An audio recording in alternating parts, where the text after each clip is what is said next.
Hi, I'm Karen, founder of Wisdom of the Wounded. The ministry's purpose is to help you care for your friend or your loved one or coworker who's going through one of those dark valleys in life. Maybe they're grieving the death of a loved one or experiencing a divorce, or they're living through cancer, and you really want to help them, but you don't know what to say or do.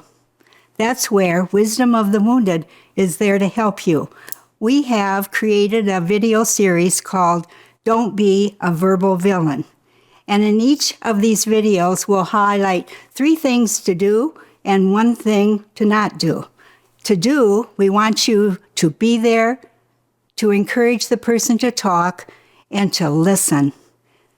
Don't be a verbal villain. And what is a verbal villain?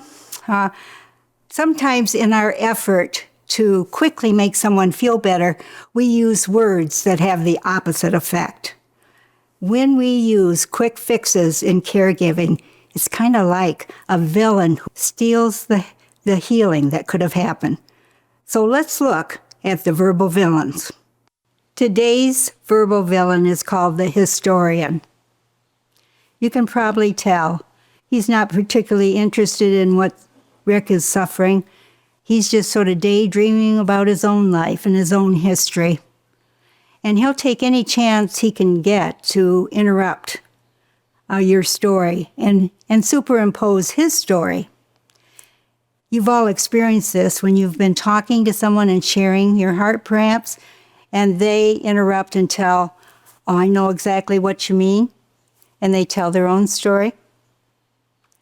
So it doesn't really matter what Rick's problem is here. This man has a story topper. For example, Rick might say, "I have cancer." And the historian would quickly go through the file cabinet in his head and say, "Oh, yeah, I know just how you feel, because 14 years ago, our dog had cancer, and it was so heartbreaking and such a mess, and he died." Or he could say, "My wife's having an affair." And this historian might say something like, "Oh yeah, 40 or 45 years ago, I was in college and I met this beautiful, intelligent, creative woman, and we had so much fun together, and then I found out she was dating someone else too, and I was devastated." On and on, no matter what your problem is, he or she, in the case may be, has a story topper. What might this caregiver have said to Rick? We've talked about this in the other videos. Some things you can always say: "Tell me more," or "What worries you the most?" or "What do you feel like talking about?" or "I really care about you. If you want to talk, I'll listen." So don't be a historian. And when you have that tendency to tell your own story, hear a little voice that says, "No, be there, encourage the person to talk, and listen." Don't be a historian.